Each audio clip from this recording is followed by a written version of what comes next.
قد كفاني علم ربي من سؤالي واختياري. ہماری گزشتہ درس میں جو نشست ہوئی تھی وہ اس بارے میں تھی کہ قربانی کن کن لوگوں پر واجب ہے. اب ظاہر ہے جس پر قربانی واجب ہے وہ جانور لینے تو جائے گا. اب جانور کے اندر بہت سے ایسے عیوب ہیں کہ جن کی وجہ سے وہ جانور ریجیکٹ ہو جاتا ہے. یعنی ویسے تو آپ اس کا گوشت کھانا چاہیں ذبح کر کے تو کھا سکتے ہیں، لیکن کچھ ایسے عیوب ہیں جن کی وجہ سے اس کو قربانی کے لیے قبول نہیں کیا جاتا. وہ عیوب انشاءاللہ آئندہ درس میں آ جائیں گے. لیکن اس سے پہلے کچھ ایسی کنفیوژنز ہیں جن کی وجہ سے لوگ بیچارے بکرا منڈی کے اندر آپس میں جھگڑ رہے ہوتے ہیں، ان کے مناظرے چل رہے ہوتے ہیں، یا ویسے عام مجلسوں کے اندر بیٹھ کر وہ ان چیزوں کو ڈسکس کرتے ہیں، جس کی وجہ سے دونوں عالم نہیں ہیں، دونوں دکاندار ہیں. اب ہوگا کیا؟ جو زیادہ غصے کا تیز ہوگا وہ جیت جائے گا، دوسرا ہار جائے گا. اور یہ چیزیں ایسی ہیں جو لڑنے کے لیے نہیں ہیں، اور نہ ہی ان میں کوئی ایسی جھگڑے کی بات ہے. تھوڑا سا سمجھ لیا جائے تو معاملہ آسان ہو جاتا ہے. انہی میں سے 3 اہم مسائل ہیں جو انشاءاللہ آج کی مجلس میں ہم عرض کر دیں گے. سب سے پہلا مسئلہ یہ ہے کہ جب قربانی کا جانور لینے جاتے ہیں تو اکثر لوگ یہ سمجھتے ہیں کہ جی خصی جانور کی قربانی کرنا جائز نہیں ہے اور نہیں ہو سکتی کیونکہ یہ خصی ہے، اس میں تو عیب آ چکا ہے. دیکھیے کچھ چیزیں ایسی ہیں جو انسانوں میں عیب ہوتی ہیں، جانوروں میں خوبی ہوتی ہے، اور کچھ چیزیں ایسی ہیں جو جانوروں میں عیب ہوتی ہیں لیکن انسانوں میں وہ خوبی ہوتی ہے. مثلا جانوروں کے اندر رشتہ داریاں نہیں ہوتی کہ یہ اس کی مامی ہے، یہ اس کا چاچا ہے، اور انسانوں میں یہ سب رشتہ داریاں پائی جاتی ہیں.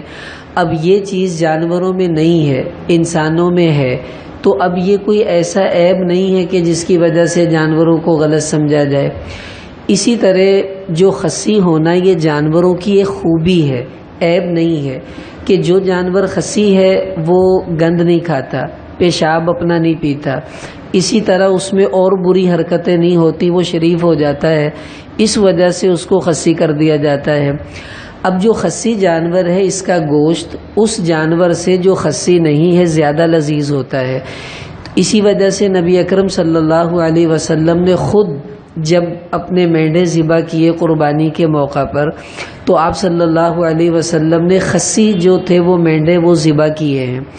حضرت جابر رضی اللہ تعالیٰ عنہ راوی ہیں، ابو داؤد شریف کی حدیث ہے، فرماتے ہیں کہ ذبح النبی صلی اللہ علیہ وسلم یوم الذبح کبشین اقرنین املحین موجعین، کہ حضور صلی اللہ علیہ وسلم نے بڑی عید والے دن 2 مینڈے ذبح کیے اور 3 خصوصیتیں اس کی بتلائیں. ایک تو یہ کہ اقرنین وہ سینگوں والے تھے، دوسری فرمایا کہ وہ چت کبرے تھے، یعنی ان میں سارے سفید نہیں تھے، سارے کالے بھی نہیں تھے، جس کو ہم چت کبرا ڈب کھڑبا کہتے ہیں وہ والے تھے. اور تیسری صفت بتائی موجعین، کہ وہ دونوں بکرے وہ خصی تھے. اور مسند احمد کی روایت میں تو موجعین کی جگہ صاف لفظ خصیین، کہ وہ دونوں بکرے خصی بکرے تھے. اب لوگ کہتے ہیں کہ جی خصی بکرے کی قربانی ہوتی ہے کہ نہیں ہوتی. آسان سا سوال ہے کہ اگر نبی اکرم صلی اللہ علیہ وسلم نے جو جانور خصی ذبح کیے اگر حضور کی قربانی ہو گئی تھی تو بھائی ہماری بھی ہو جائے گی. اگر تم کہو کہ حضور کی نہیں ہوئی تو کہو پھر. اب یہ کوئی مسلمان کہہ نہیں سکتا کہ اللہ کے محبوب کی قربانی قبول نہ ہوئی تو پھر کس کی ہوگی. تو جب حضور نے خود خصی جانور ذبح کیا تو اس کا مطلب ہے ہمیں راستہ دے دیا کہ تم بھی کرنا چاہو تو کر لو، اس میں کوئی گناہ نہیں ہے. میں ایک دفعہ ایک ہوٹل پہ گئے، ہم جماعت میں تھے تو وہاں بیٹھے تو کسی کی پہلے سے یہ بحث چھڑی ہوئی تھی خصی جانور والی. ہم تو گئے تھے گشت میں کچھ بات کرنے تو وہ مجھے کہنے لگے بیجو جی پہلے ساڈا مسئلہ حل کرو. میں نے کہا جی کیا مسئلہ ہے؟ کہنے لگے یہ بتائیں خصی جانور کی قربانی ہوتی ہے کہ نہیں ہوتی. تو میں بولنے لگا، میرے ساتھ ایک بابا جی تھے جٹ قسم کے، وہ کہنے لگے ٹھہر جا یار، کہتے مولوی تانوں سمجھاؤ گا ہور زبان چ، میں تانوں سمجھانا جٹکی زبان نہ۔ تو میں نے کہا جی چلے آپ ہی سمجھا دیں۔ تو بابا کہنے لگا پوت گل سن، بندہ کھسی نہیں ہونا چاہیے، بکرے دی خیر۔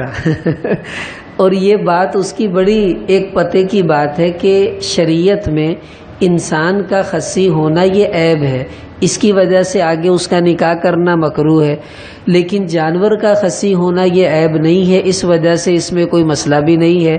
تو اگر خسی جانور کی قربانی کی جائے تو یہ زیادہ افضل ہے بنسبت دوسرے جانور کی قربانی کے، اس لیے اس میں کوئی حرج نہیں ہے۔